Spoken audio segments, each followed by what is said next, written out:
Welcome to another edition of Around with Randall, your weekly podcast on making your nonprofit more effective for your community. And here is your host, the CEO and founder of Hallett Philanthropy, Randall Hallett. I can't tell you how appreciative I am for you to be able to join me, Randall, on this edition of Around with Randall.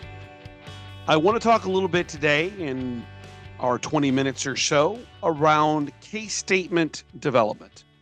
But I don't mean it from the perspective that I think most of us in the philanthropic world kind of understand it. The traditional model of a case statement has always been around or just used in capital campaigns or large campaigns, multi-page, beautifully laid out document. And they have their purpose in campaigns, which I'll talk about here in a few minutes.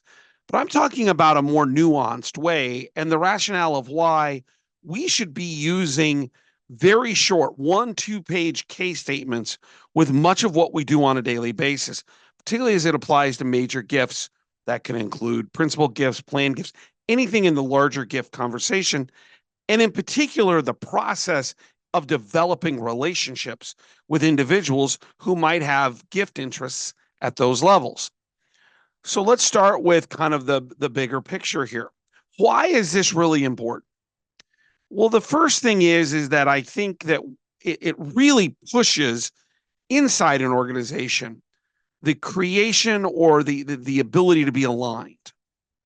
What do I mean by that? And I've used this platform, the podcast, as well as my blogs, to talk a lot about this. I certainly wrote about it in my book, Vibrant Vulnerability. All too often, not only when I was a practitioner, but especially so as a consultant, what I find is that philanthropy is not aligned with the clinical enterprise. You could also say it the other way, that the clinical enterprise isn't aligned with philanthropy. What generally I see is that philanthropy is trying to figure out how to raise money, and they are understanding that the higher level gifts, those transformational gifts, again, not a dollar figure, where people's emotional connection is at a higher level because they're genuinely interested in the organization and the purpose. It's hard to have those conversations when we don't have alignment. We don't know what's needed. And are those things that are needed, maybe from an educator or a clinician, if it's in healthcare, a frontline director who's maybe managing part of a program, are they actually going to get approved? Let me give you a couple of examples. I have a new client that I'm working with. We're having conversations around this alignment. And they have a number of regionalized fundraisers. And they're beginning to ask questions with the new head of the philanthropic office. Well, if you want us to go have these discussions, what are we going to go ask for? And the new philanthropic leader, who I've known for a number of years, is also asking that question. And it's now being pushed back into the administrative team, the executive team of this nonprofit, and I'm helping to start those discussions. Hey, you can't go ask somebody for $500,000 if you don't know what you're going to use the money for. And so if you push into a process that can help elevate case, that would help the conversation. So that's at the elemental level. Let's take another client, and they're a little bit further down the road. They were going through these same issues as client number one. What they've gotten into is they have asked me to get involved with their mid-level leaders, the department leaders, so to speak. And I'm building out a 2 to 3 page case statement for each department. Conversation. What do you want? What's it mean? Things of that nature. And I'm going to develop probably 8 different 2 to 3 page case statements. And what's beginning to become, I think, very apparent, particularly with the person who oversees these department chairs, is that this process is going to help the organizational leadership team, the executive team, have really robust discussions about what the department chairs want, and is that actually what the organization should do? So it's forcing alignment conversations. The first thing is that we misalign all too often. When we are trying to figure out what we can go have discussions about. And we'll get to the idea of how we should really center on a donor's passion first. But we have to tie that back to something the organization's doing. This misalignment issue becomes catastrophic for philanthropy. And as I talk about in my book, and I talk about when I teach and any place I can, we have to reorient how we talk about philanthropy from an ROI. Don't ever use the cost to raise a dollar. That if we want our higher ROI, return on investment, we have to go ask larger sums of money from a smaller group of people. That the number of people making those gifts who are making most of our money is decreasing. And to do that, this higher level of philanthropy requires an understanding of what we're asking for and the outcomes that are coming from it. So the first point is it creates alignment. The second thing is that it allows us to have a series of mini campaigns. Now, I am not against the comprehensive campaign, and we mentioned at the top of this podcast that the traditional thought process behind a case statement is a book. And I think about a university because they do it really well. They produce an enormous book for a $2 billion campaign, a $1 billion campaign. If you're doing that, that's great. But most nonprofits never get to that level. And they're too segmented, meaning internally there's too many different departments.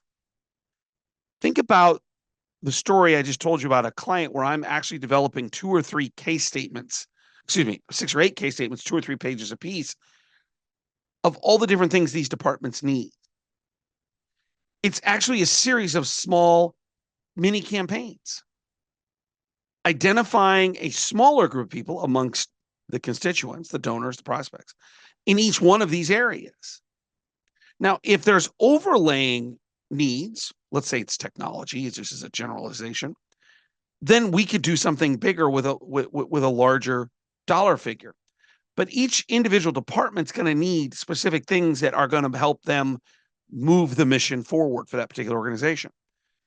The power of this is in these mini campaigns is think about all the different things that gift officers can go talk about, that the head of philanthropy can go talk about, because they know exactly what this department needs and this department needs and this department needs. And we're going to circle back to this passion conversation and tie this all together here in a moment. Mini campaigns are where most organizations should be, whether it's 3 or 4 campaigns, one starting, couple in the middle, one ending, and they're all $100, $150, $200,000, or maybe they're $1 million or $1.5 million each. Most places need more of a mini campaign approach where they're moving things along as they go. So think about how that looks in terms of your organization and creating more opportunity for conversation.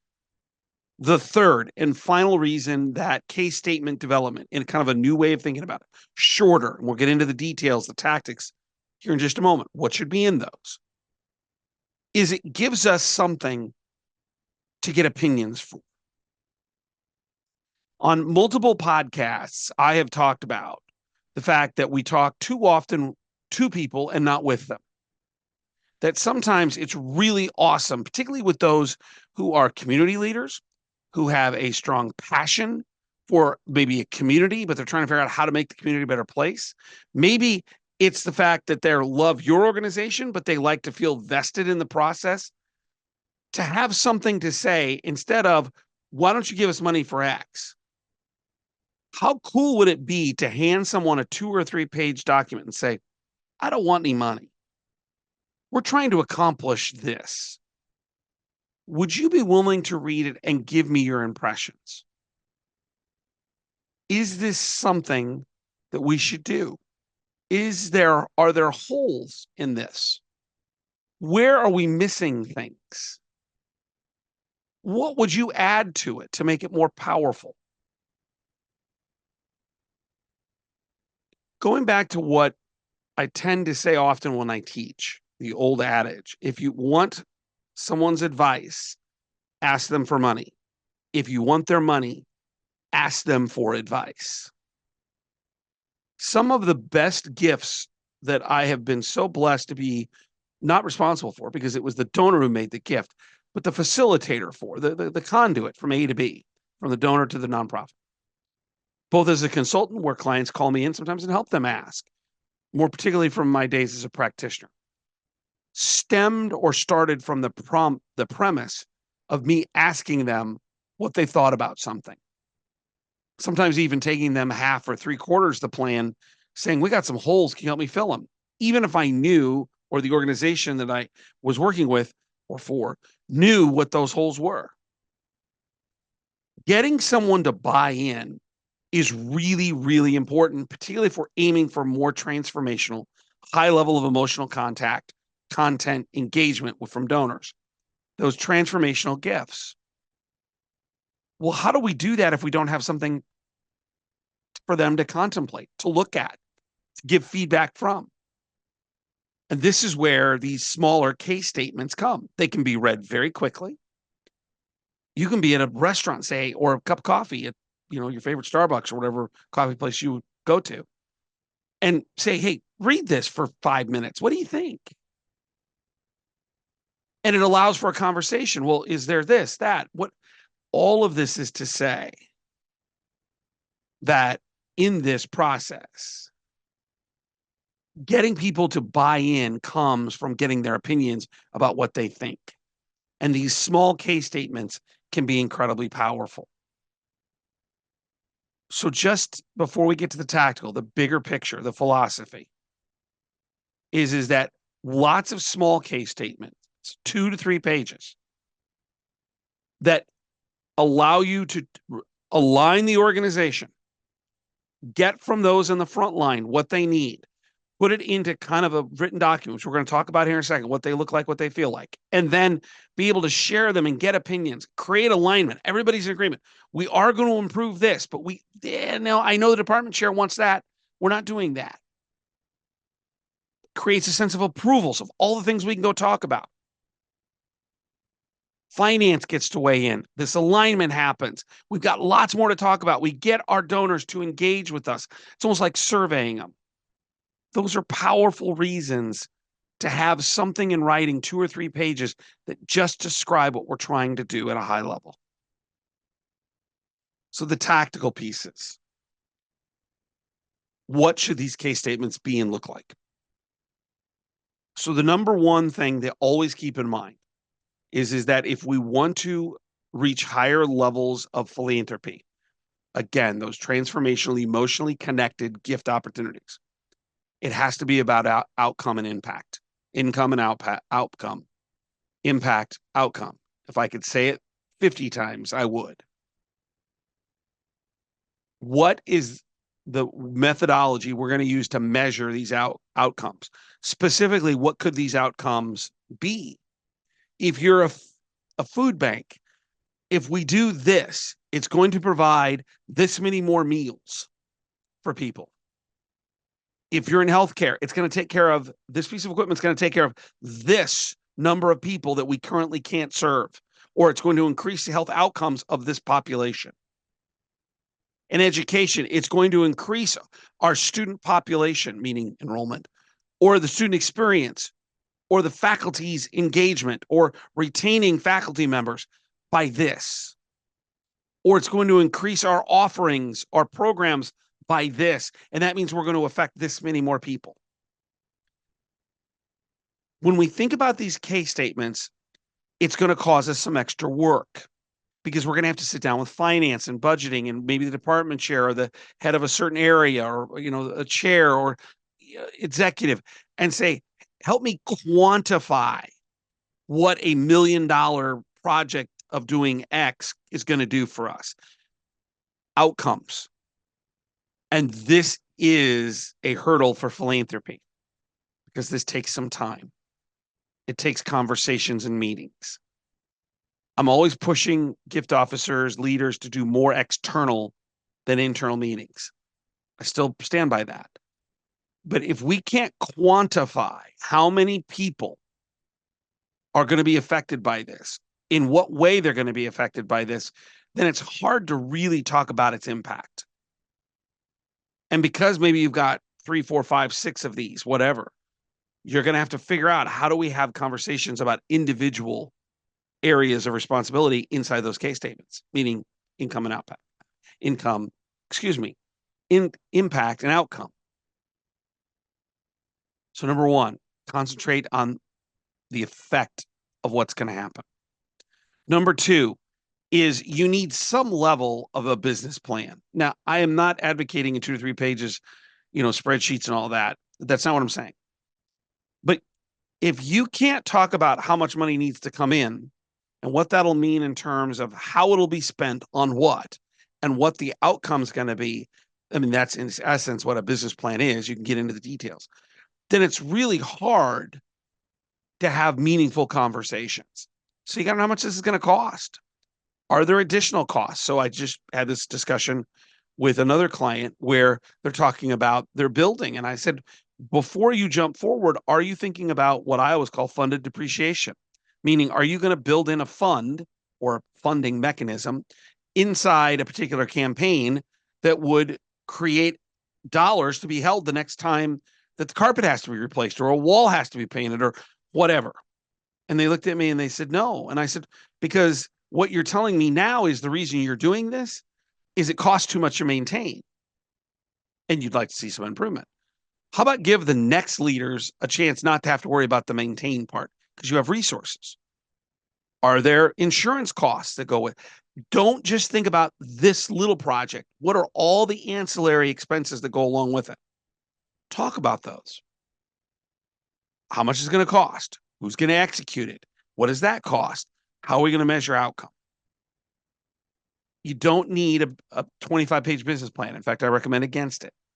You should have those basic elements as a part of this because somebody's going to ask you, what's this going to cost? You should be able to tell them in the total cost. And here's how we're going to measure it. And here's how we're going to produce outcome that's meaningful. So a business level, at least inclination inside the document. The third is the look. You should have some type of visualization. You should have the idea of pictures, of graphs and charts. How do you make it easy to read? If you're going to grow your service, if you put a graph in there, it says we've been growing this way, but if we added this, we're going to see a 20% jump, and here's what it would look like on a graph. Or we're going to increase our population, and maybe it's a bar chart, and here's how it would grow, which we can measure as we go. All of this is to say is, I'm not saying you should send this away for visual design and it costs you $25,000 per 2 or 3 page, little mini case statement. But what I am saying is it should look nice enough and have some visualization. I just did a little bit larger $20 million campaign feasibility study. That's something we worked through really well to have them figure out how do we graph some of the things they were trying to do in terms of outcome. And what that did is took the verbiage away, but added some great visualizations, but kept the impact, the outcomes very visible in front of the people who are reading it. Very well received in that process.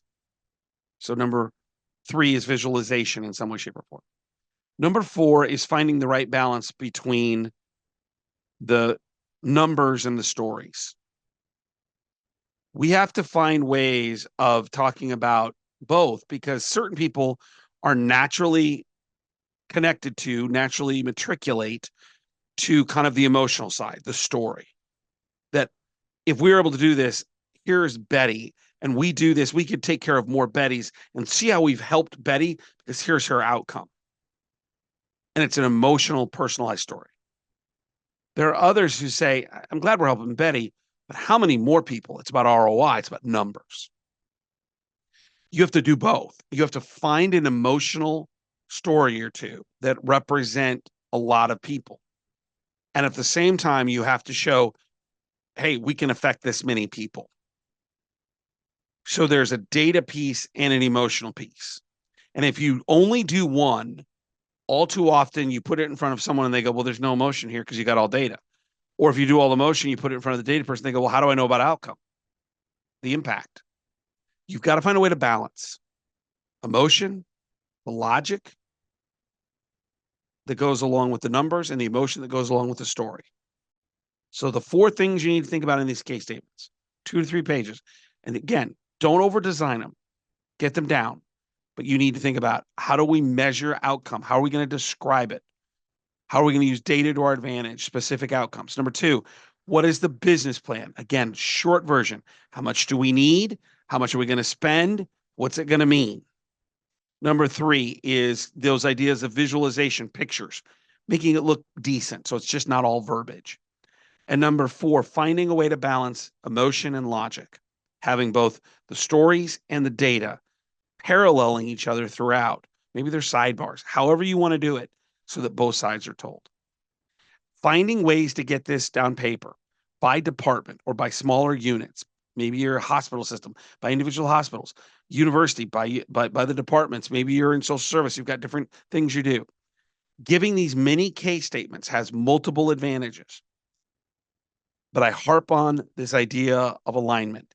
If you put these in front of the executives, are these what we want to do? Is this the direction we want to go? You create alignment where everyone can agree, yep, these are things we want. It'll give your gift officers more things to talk about. And in the end, there's a real power that comes from engaging your donors and asking their opinions when they have something to, think about, put some perspective on. The case statements don't have to be for multi-billion-dollar campaigns. But we also don't want to spend all of our time doing them. And that's why I put a limit on 2 to 3 pages. You should be able to do it fairly quickly. A few meetings, maybe more than you want, finding those individual outcomes. But in the end, they're going to create a better environment internally where you have more to ask for, more to talk with the people externally who are looking to support you. And that is a winning combination. It's called strategy, vision, and strategic planning.